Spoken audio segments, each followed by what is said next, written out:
আসসালামু আলাইকুম বন্ধুরা, কেমন আছেন সবাই? আমি আলহামদুলিল্লাহ ভালো আছি। তো আজকে যে বিষয়টা নিয়ে আলোচনা করব সেটা হলো লুমিনাস কোম্পানির ইকোওয়াট প্লাস 650। এটা কিন্তু আগের একটা মডেলের আইপিএস। এই মডেলটা এখন নাই, এখন ইকোওয়াট নিউ 700 মডেল যেটা চলতেছে, এটা হলো ফার্স্ট মডেলের একটা মাল। তো এই যে এটার সার্কিটেরই দেখেন, এটা কিন্তু সিঙ্গেল লেয়ার একটা পিসিবি দিয়ে করা। আর সার্কিটের মডেল হলো এই যে লেখা আছে এখানে লুমিনাস এই 1116/5। আচ্ছা, এটা একটা ইয়ের সাথে দেওয়া থাকে আর কি, ডেটের সাথে মেলানো থাকে বেশিরভাগ। তো এই সার্কিটটা কিন্তু সিঙ্গেল লেয়ারের। আর এটার এই যে ব্যাক পার্টে হলো এসএমডি কম্পোনেন্ট দিয়ে তৈরি। তো এটার মধ্যে প্রবলেম হলো এই যে মসফেট দেখেন বার্ন হয়েছে, এই যে এটারও মসফেট দেখেন বার্ন হয়ে গেছে। তো এই সাইডটাও খুলতে হবে। এদের মসফেটগুলো হলো ভিতরে, এই যে দেখেন মসফেটগুলো হলো ভিতরে লাগানো। আর ফিল্টারগুলা দেখেন এই যে কীভাবে ফেটে গেছে, মানে এক কথাই ফুলে গেছে ফিল্টারগুলা। তো আমরা প্রথমতে যেহেতু এই সাইডের মসফেটগুলা গেছে, তার মানে এই সাইডের মসফেটগুলাও খারাপ হওয়ার সম্ভাবনা 95% থাকে। এটা কিন্তু 4টা সাইড, 1 2 3 4, এই যেরকম 4টা সাইড। তো এই সাইডে যদি ড্রেন সাইডে যদি যায় তাহলে হাই সাইডেও মসফেট যাবে। এটা প্রায় 95% যাওয়ার সম্ভাবনা থাকে। আর 5% কোনো ব্যতিক্রমে যায় না, 5%। আর মানে 95%ই সম্ভাবনা থাকে যে এই সাইড গেলে এই সাইড যাবে 100%। ঠিক আছে। তো যাই হোক, এটার হিটসিনটা খোলাটা একটু ঝামেলা, মানে মসফেট সবগুলো খুলে নিতে হয়, না খুললে এই মসফেটগুলো বের হয় না। তা আমি মসফেটগুলো খুলে আপনাদেরকে একটু দেখাই। তো এই যে দেখেন মসফেট এই সাইডে একটা ভালো আছে আর একটা খারাপ হয়েছে, আর এই সাইডও ভালো আছে। তো এখানে একটা মসফেট গেছে আর কি, আর এই সাইডে 2টা মসফেট গেছে। তো মসফেটগুলো লাগাইয়া ফিল্টার লাগাইয়া শুধু খালি যে মসফেটই খারাপ হয় তা কিন্তু না। এই যেখানে দেখেন, এই দেখেন এই রেজিস্ট্যান্সগুলো কিন্তু পুড়ে গেছে। এই দেখেন রেজিস্ট্যান্সগুলো পুড়ে গেছে, এখানে 15 ওহমসের রেজিস্ট্যান্স থাকে। এই যে রেজিস্ট্যান্সগুলো পুড়ে গেছে, এগুলো আগে সঠিকভাবে লাগাইতে হবে। অনেক সময় যে এই এসএমডি যে ট্রানজিস্টারগুলো থাকে এগুলো কিন্তু খারাপ হয়ে যায়, মানে মসফেট গেলে এগুলা খারাপ হয়। এটা 100%-এর মধ্যে মানে 99%ই খারাপ হয়। তো 2-1টার মধ্যে হঠাৎ পাই না আর কি যে খারাপ হয়েছে, তাছাড়া এমনি খারাপ হয়ে যায় আর কি।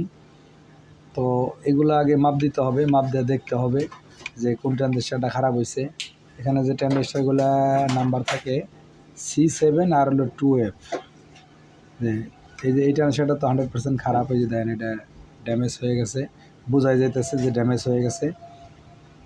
তো এখানে পিএনপি আর এনপিএন দুইটা গ্রুপই থাকে। ঠিক আছে, দেখেন C7 আর হলো 2F ট্রানজিস্টারটা বেশিরভাগ খারাপ হয় আর কি। তো বন্ধুরা এই যে দেখেন আমি কিন্তু অলরেডি এটার মধ্যে মসফেটগুলো লাগিয়ে নিছি। এখানে 41-32 মসফেট লাগাইছি 2টা, আর আগেরগুলা ছিল 105N3। তো যাই হোক, আমি 41-32 2টা মসফেট লাগাই দিছি। আর এই পাশে দেখেন, এ পাশেও কিন্তু সেম মসফেটই লাগাই দিছি 41-32। আর এই যেখানে দেখেন এসএমডি একটা ট্রানজিস্টার খোলা ফেলছি আমি, প্লাস মসফেটের গেটের যে রেজিস্ট্যান্সগুলো আছে 2টা রেজিস্ট্যান্সই কিন্তু পুড়ে গেছে। এই যে আমি খুলে ফেলছি।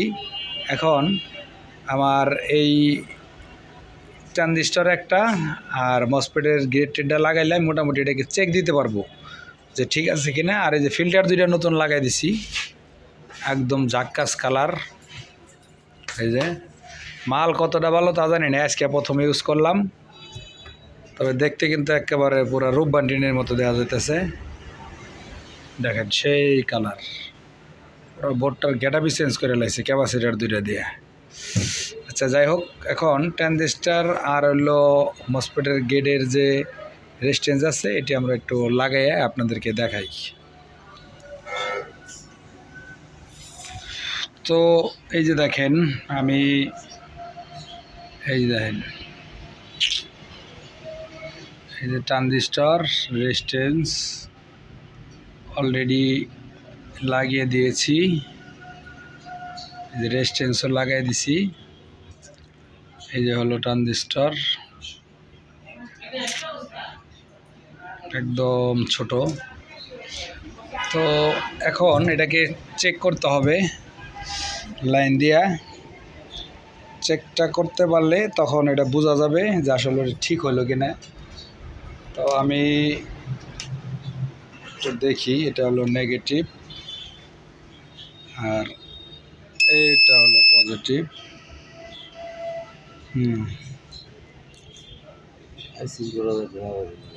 কো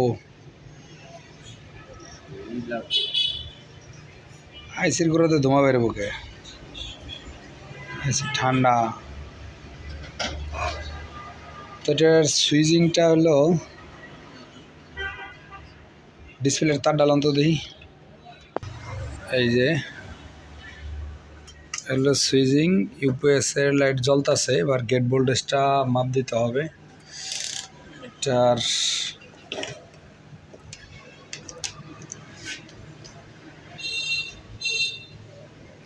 আমার লুজ মারা গিয়ে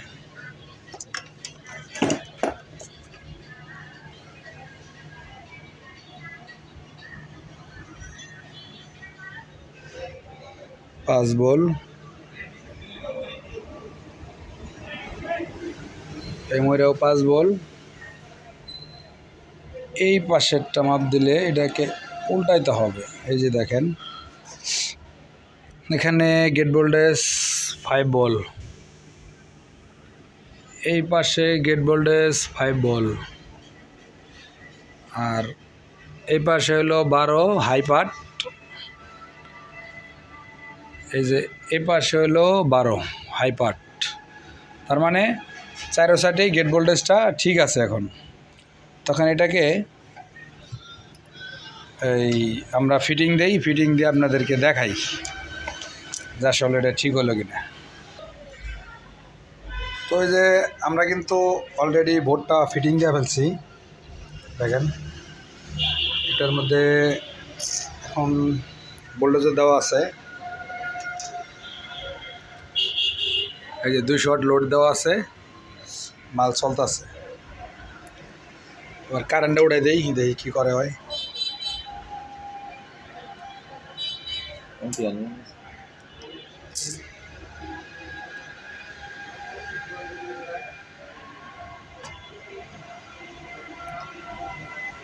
চার্জিংয়েও কিন্তু চলে গেছে সে। অ্যাম্পিয়ারও দেওয়ার নিচে 10 অ্যাম্পিয়ারের মতো নিচে আর কি। তো মোটামুটি কাজটা এখন কমপ্লিট। এটা ডেলিভারি দেওয়া যেতে পারে। আবার এই যে ব্যাকআপ,